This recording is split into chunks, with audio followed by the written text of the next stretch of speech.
Hi viewers, welcome to our channel. ప్రస్తుతం మనతో పాటు దామ బాలాజీ గారు సీనియర్ జర్నలిస్ట్ ఉన్నారు. వాటితో ఒకసారి మాట్లాడదాం. సార్ నమస్కారం సార్. నమస్తే. సార్, జైల్లో ఉన్న వంశీకి నరకం చూపిస్తున్నారని చెప్పేసి పేరు నిన్ననైతే బయట వచ్చి మీడియా ముందర ఆరోపించడం చూస్తున్నాం సార్. మరి జైల్లో ఆ వంశీ పరిస్థితి ఏ విధంగా ఉంది? మరి నిజంగా నరకం చూపిస్తారా ఆ టైప్ లో? మరి వంశీ ఆరోపణల్లో మీరు ఏ విధంగా చూస్తారు సార్? అంటే నరకం అనే దాని డెఫినేషన్ బట్టి ఉంటుంది. మనకి ఇప్పుడు అలవాటైన వాడికి నరకం కాదు. కింద పడుకునే వాళ్ళు కొన్ని కోట్ల మంది కిందనే పడుకుంటారు, బయట కూడా. నిజానికి నడుము నొప్పి ఉంటే కింద పడుకోమని చెప్తారు డాక్టర్లు కూడా. సో కానీ వంశీకి ఏంటంటే అలవాటు లేదు ఆయనకి. ఆయన బెడ్ మీద పడుకున్న అలవాటు. అక్కడేమో కింద పడుకోవాలి. కింద ఏదో బెడ్షీట్ ఇస్తారు మామూలుగా. అందులో సబ్ జైలు, డిస్ట్రిక్ట్ జైళ్ళల్లో పెద్ద సౌకర్యాలు ఏమి ఉండవు. రాజమండ్రి అంటే చంద్రబాబుకి కొంత సౌకర్యాలు ఏర్పాటు చేశారు. ప్లస్ ఆయన డిప్యూటీ సీఎం, ప్లస్ కోర్టు కూడా ఆయన పట్ల ప్రత్యేక శ్రద్ధ కనిపించారు. కోర్టు నుంచే ఆయనకి మామూలుగా జైల్లో కూడా జగన్ అప్పుడు ఆదేశించాడు. ఆయనకి జైలు మాన్యువల్ ఏం అలో చేస్తే అది విఐపీలకి ఇచ్చే ట్రీట్మెంట్ ఇవ్వమన్నారు. ఆయనకి వేడి నీళ్ళు, సపరేట్ కుర్చీ, టేబుల్, తర్వాత బుక్స్ ర్యాకు, ఆయన ఫుడ్, ఇంటి నుంచి ఫుడ్, ఇవన్నీ ఆయనకి వచ్చాయి. కార్డు ఇవన్నీ ఇచ్చారు ఆయన. జగన్ 16 నెలలు ఉన్నప్పుడు జగన్కి కూడా ఇవ్వలేదు, కిందనే పడుకున్న బిగినింగ్లో. తర్వాత కోర్టు నుంచి పర్మిషన్ తీసుకొని ఆయనకి ఏవో కొన్ని సౌకర్యాలు ఇచ్చారు. ఆ మధ్య భాస్కర్ రెడ్డి, జగన్ వాళ్ళ చిన్నాన్న, వివేకానంద రెడ్డి హత్య కేసులో ఉంటారు కదా, ఆయన కూడా వెన్నునొప్పి ఇవన్నీ ఉంటే కోర్టు ద్వారా పర్మిషన్ తీసుకొని ఇచ్చారు. అంటే పెద్దవాళ్ళు అరెస్ట్ అయినప్పుడు జనరల్గా ఏం జరుగుతుందంటే ప్రతిపక్షం వాళ్ళు అరెస్ట్ అవుతుంటారు. రాజకీయ నాయకులు, గవర్నమెంట్ ఇప్పుడు అధికార పక్షం నుంచి అరెస్ట్ అవ్వరు కదా ఎవరు, ప్రతిపక్షం నుంచి అవుతారు. మామూలుగా అయ్యేటప్పుడు ఏం చేస్తాయి అంటే జైళ్ళల్లో డబ్బులు ఇస్తే అన్ని పనులు అవుతాయి. డబ్బులు ఇస్తే మనకి కార్ట్ లాంటిది అయితే ఇవ్వరు, ఎందుకంటే అక్కడ ఏమన్నా మళ్ళీ లీక్ అయితే ఇబ్బంది. బెడ్ లాంటిది ఇస్తారు. కార్ట్ కావాలి మనకు అనుకుంటే మాత్రం కోర్టు పర్మిషన్ లేకుండా ఇవ్వరు. నిజానికి ఇట్లాంటివన్నీ మారాలి. ఎందుకంటే రిమాండ్ ప్రిజనర్స్ వేరు, శిక్ష పడిన వాళ్ళు. చాలామంది అనుకోవడం ఏంటి, జైల్లో కూడా సౌకర్యాలు నీకు ఎందుకు ఇవ్వాలంటారు. జైల్లో శిక్ష పడిన వాళ్ళకి ఆర్గ్యుమెంట్ ఓకే, కానీ ఇప్పుడు అక్రమ కేసులు పెట్టేసి జైలు వేస్తే సౌకర్యాలు అడిగితే తప్పేముంది?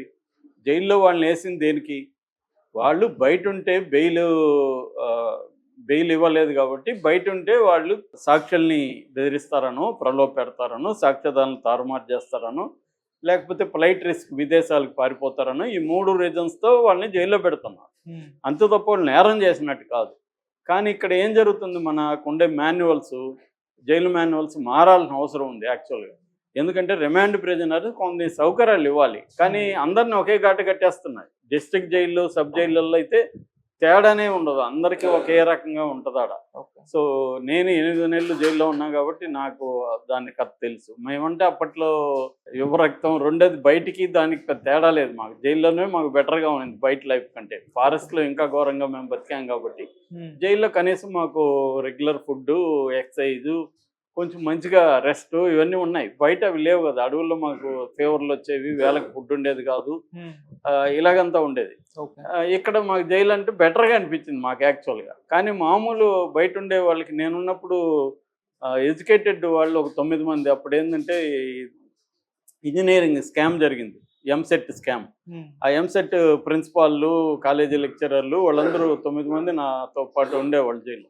వాళ్ళకి నరకమే కనబడింది. ఎందుకంటే వాళ్ళకి ఇది అలవాట్లు, కింద పడుకోవాలి, టాయిలెట్, ఆ రూమ్లో టాయిలెట్ ఉండదు, ఒక గుంత ఉంటుంది అంతే. ఆ గుంతలో కూర్చోవాలి ఎవడైనా. నీళ్లు పోయడానికి ఎక్కువ నీళ్ళు ఉండవాడ. సో అది కంపు కొడుతూ ఉంటుంది. పైగా అందరి ఎదురుగా కూర్చోవాలి, అలవాటు లేనోడికి అసలు రాదు.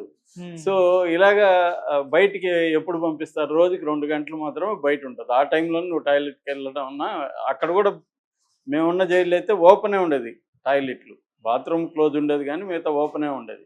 అంటే మనం కూర్చుంటే ఒకటి చొంపు పట్టుకుని ఎదురుగా నిలబడి ఉంటాడు. అంటే ఇటువంటి కండిషన్లకి అలవాటు అయిన వాళ్ళకి ఇబ్బంది ఉండదు. అలవాటు లేని వాళ్ళకి అప్పట్లో బయట లైఫ్కి దానికి పెద్ద తేడా కూడా లేదు. కానీ ఇవాళ బయట లైఫ్ మిడిల్ క్లాస్కి కూడా ఏసీలు, వెస్ట్రన్ కమోడ్లు ఇవన్నీ అలవాటు అయిపోయినాయి. ఫుడ్ కూడా మనం ఇప్పుడు మారిపోయింది, అందరూ కూడా డైటింగ్లు ఇవన్నీ చేస్తున్నారు. అక్కడ నీకు ఫుడ్ ఒకటి ప్రాబ్లం. ఫుడ్ మామూలుగా నేను పోయిన ఫస్ట్ డే అయితే పురుగులు తేలాయి లిటరల్గా. మళ్ళీ నేను అతను వెళ్ళి గట్టిగా బెదిరించి చెరిగిచ్చాను మళ్ళీ బియ్యం అవన్నీ. సో ఆ తర్వాత నాకు స్టాఫ్కి వండే ఫుడ్ నాకు వచ్చేది. కానీ మామూలు ఖైదీలకి అలా ఉండదు. నేను వెళ్ళినప్పుడు అదే పురుగులు తింటున్నారుగా ఖైదీలు. నేనంటే భయపడ్డారు ఆయన నక్సలైట్ కాబట్టి ఎందుకులే అని వాడు భయపడి చెరిగి మంచిగా పెట్టారు. కానీ లేనప్పుడు పురుగుల అన్నమే తిన్నారు కదా వాళ్ళు. సో అలాగా ఫుడ్ ఒకటి బాగుండదు. రెండవది పడుకొని ఉండడం. మామూలుగా అయితే ఒంటరిగా పెట్టరు, మనల్ని మినిమం ముగ్గురు ఉంచుతారనమాట. కానీ మన జైళ్ళల్లో క్రౌడ్ ఎక్కువ ఉంటుంది. జైళ్ళల్లో ఆ క్రౌడ్ వల్ల ఏమవుతుందంటే 10 మంది పట్టే చోట 20 మంది 30 మంది ఉంటారు. పడుకోవడానికి కూడా మనం కాళ్ళు అన్ని తగులుతూ ఉంటాయి. ఆ గుంపు ఉంటుంది, ఎవరికి ఏం జబ్బులు ఉంటాయో తెలీదు. రాత్రి అంతా ఒకడు దగ్గుతుంటాడు, ఒకడు తుమ్ముతుంటాడు, ఒకడు మాట్లాడుతుంటాడు. ఇలాగా నీకు నిద్ర సరిగా పట్టదు. ఇలాగ రకరకాల సమస్యలు ఫేస్ చేయాలి మామూలుగా అయితే. ఇది అందరినీ ఒకే ఘాట కట్టడం అనేది మన జైళ్ళలో ఉండే ఇబ్బందులు. ఏది రిమాండ్ ప్రెజెంట్ శిక్ష పడినప్పుడు ఏమవుతుంది, అతను until proven otherwise is innocent అనేది మన చట్టం చెప్తుంది. కానీ జైల్లో మాత్రం అందరినీ ఒకే ఘాటు కట్టి శిక్ష పడిన వాళ్ళకి వీళ్ళకి రిమాండ్ ప్రెజెంటర్స్కి ఒకే రకమైన పరిస్థితుల్ని కల్పిస్తున్నారు. That is basically wrong. మన దేశంలో జైళ్ళల్లో దాదాపు యావరేజ్లో 4.5 lakhs ఉంటారు ఖైదీలు. అందులో 70% రిమాండ్ ప్రిజనర్స్, ఓన్లీ 30% మాత్రమే శిక్ష పండిన వాళ్ళు. సో రిమాండ్ ప్రిజనర్స్కి బెయిల్ రావు. కొంతమంది పేదవాళ్ళకైతే అసలు బెయిల్ రావు. 1 year 2 years 10 years ఉన్న వాళ్ళు కూడా ఉన్నారు రిమాండ్ ప్రిజనర్స్. సో యావరేజ్లో నేను ఉన్నప్పుడు 19 మంది 4 ఏళ్ళుగా రిమాండ్ ప్రిజనర్స్ ఉన్నారు ఒకే ఏరియా వాళ్ళు. దోపిడీ కేసులు ట్రైబల్స్. సో వాళ్ళ జైల్లో అన్ని పనులు వీళ్ళ దగ్గరే చేయించేవాళ్ళు. రూల్ ప్రకారం వీళ్ళ దగ్గర పనులు చేయించకూడదు. రిమాండ్ ప్రిజనర్స్ అనే వాళ్ళ దగ్గర పనులు చేయించకూడదు, ఓన్లీ కన్విక్టెడ్ వాళ్ళ దగ్గర చేయించాలి. కానీ అక్కడ ఎవరు అడుగుతారు, వీళ్ళ తరఫున మాట్లాడేవాడు ఉంటాడు. కాబట్టి వీళ్ళు ఏం చెప్తే అది చేస్తారు. సో వంట క్లీనింగు అన్నీ వీళ్ళే చేసేవాళ్ళు. సో ఇలాగా మామూలుగానే ఖైదీల పరిస్థితి ఘోరంగా ఉంటుంది.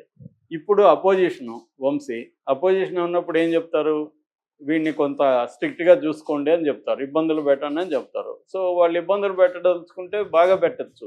అన్నిటికీ రూల్స్ వచ్చేస్తాయి. అప్పుడు మామూలుగా అయితే రూల్స్ లేకుండా డబ్బులు ఇస్తే చాలా పనులు అవుతాయి. నేను ఉన్నప్పుడు కూడా చూసాను, డబ్బులు ఇస్తే మటను చికెన్ వాటర్లే వాళ్ళ ఇంట్లో వండి పెట్టి మనకు తీసుకొచ్చి పెడతారు. అట్లాగే డబ్బులు ఇస్తే మనకు మంచి మన బెడ్షీట్లు మనం ఇంట్లో నుంచి తెచ్చుకోవచ్చు, నీట్గా ఉన్నాయి. సబ్బులు దగ్గర నుంచి అన్ని వాళ్ళు ఇచ్చే సబ్బులు బాగుండవు. సో అన్నీ మనం నీట్గా చేసుకోవచ్చు. బయట నుంచి ఫుడ్ కూడా మనకి తెప్పించుకోవచ్చు డబ్బులు ఇస్తే. ఇవన్నీ జరుగుతాయి మామూలుగా. ఈవెన్ ఫోన్లు అవన్నీ కూడా నేను చాలాసార్లు చెప్పాను. ఆ మధ్యన మా ఫ్రెండ్ బెంగళూరు జైలు నుంచి వస్తే, అది 5,000 మంది ఉన్న సెంట్రల్ జైలు, దాంట్లో డ్రగ్స్ కూడా వాళ్ళే సప్లై చేస్తున్నారు. 70% ఖైదీలు డ్రగ్స్ వాడుతున్నారు. ఇడ్లీలు వడలన్నీ కూడా అమ్ముతారు అక్కడే ఒక దీంట్లో. అవి అన్నీ రూల్ ప్రకారం అమ్మకూడదు, కానీ అమ్ముతున్నారు. అది ఒక ఇడ్లీ 100 రూపాయలు, ఒక దోశ 250. అలాగా అక్కడ డబ్బులుంటే, ఖైదీకి డబ్బులుంటే లగ్జరీగా అక్కడ కూడా ఉండొచ్చు. ఇంకా పెద్ద జైళ్ళల్లో అయితే నాకు హెల్త్ బాగాలేదని చెప్పి హాస్పిటల్లో జాయిన్ అవ్వచ్చు. జైల్లోనే హాస్పిటల్ ఉంటుంది, అక్కడ మంచి బెడ్స్ ఉంటాయి, పాలు బ్రెడ్ కొద్దిగా సౌకర్యంగా ఉండొచ్చు. ఇప్పుడు ఇతని పరిస్థితి ఏంటి, ఇది సబ్ జైలు అని చెప్తున్నారు. సబ్ జైలు అనేవి చాలా వరస్ట్గా ఉంటాయి, పెద్ద సౌకర్యాలు ఉండవు. ఇతనికి సపరేట్గా ఒక ఇది ఇచ్చారు, గది ఇచ్చారు. ఆ గది ఫస్ట్ దోమలు ఉంటాయి, క్లీనింగ్ ఉండదు, ఫ్యాన్ ఉందా లేదా సరిగ్గా తెలీదు. ఎండాకాలం స్టార్ట్ అయింది, విజయవాడలో ఎండలు ఎలా ఉంటాయో తెలుసు మనకి. కాబట్టి వేడి భయంకరంగా ఉంటుంది, వేడి దోమలు. తర్వాత ఆయన కింద పడుకోవాలి, మంచం కానీ ఏమీ లేదు. కనీసం మామూలు కొన్ని జైళ్ళల్లో చిన్న ఎత్తుగా ఉండే ఒక బెడ్ లాంటిది సిమెంట్ చేసి ఉంటారు, అట్లాంటిది కూడా ఈయనకి లేదు. ఫ్లాట్గా కింద పడుకోవాలి. అది ఈయనకి అలవాటు లేదు కాబట్టి నడుము పెయిన్ ఎక్కువ అవుతుంది. సో దిండు ఉండదు, దుప్పట్లే దిండులాగా పెట్టుకోవాలి. సో ఇవి అతనికి మేజర్ ప్రాబ్లమ్స్ అని నాని చెప్తున్నాడు. సో రెండోది పరదాలు కట్టి ఉంటారు, 24 hours ఒంటరిగా ఉండాలి. అతనికి ఏదన్నా చదువుకోవడానికి ఇచ్చారో లేదు తెలియదు. మామూలుగా అయితే చదువుకోవడానికి పుస్తకాలు అడిగితే ఇవ్వాలి, మరి సబ్ జైల్లో ఏమున్నాయో తెలియదు. నేనైతే పేపర్లు కూడా తెప్పించుకునేవాడిని బయట నుంచి. నాకు జైలుకి పేపర్ వచ్చి వేసేసిపోయేవాడు, చందా కట్టేవాడు నేను. వాళ్ళకి మంత్లీ సబ్స్క్రిప్షన్ ఉండేది. మామూలుగా రిమాండ్ ప్రిజనర్స్కి ఈ సౌకర్యాలు ఉండాలి. మామూలుగా అయితే అందరికి ఉండవు, డబ్బు కూడా ఉండదు. సో ఇప్పుడు వంశీకి అయితే ఖచ్చితంగా ఇదంతా ఆయన పాయింట్ ఆఫ్ వ్యూలో నరకమే. కానీ అదే నరకం 4-5 లక్షల మంది అదే నరకాన్ని అనుభవిస్తున్నారు కదా, ఈయనకి మాత్రం ఎందుకు స్పెషల్ అనే ప్రశ్న వస్తుంది. ఏదేమైనా కోర్టులో ఆయన తెప్పించుకోవాలి. ఇప్పుడు వేరే మార్గం లేదు. ఓకే. రిక్వెస్ట్ చేయాల్సిందే. వాళ్ళ మీద కంప్లెయింట్ చేయడానికి లేదు. వాళ్ళు ఏమన్నా అంటే అందరికి చేసేది నీకు చేస్తున్నాం అని అంటారు. చంద్రబాబు విషయంలో కూడా అదే విమర్శించారు కదా! ఎంత ఇచ్చినా ఆయనకి ఏసీ లేదు, కూలర్ లేదు ఇవన్నీ చెప్పారు. ఏదైనా వాళ్ళ జైలు మాన్యువల్‌లో ఉన్న ప్రకారం వాళ్ళు చేస్తారు. జనరల్‌గా డబ్బులిస్తే జైలు మాన్యువల్ లేదు, ఏమీ లేదు. కానీ ఇక్కడ డబ్బు తీసుకుంటే వాళ్ళ మీద గవర్నమెంట్ చర్య తీసుకుంటది కాబట్టి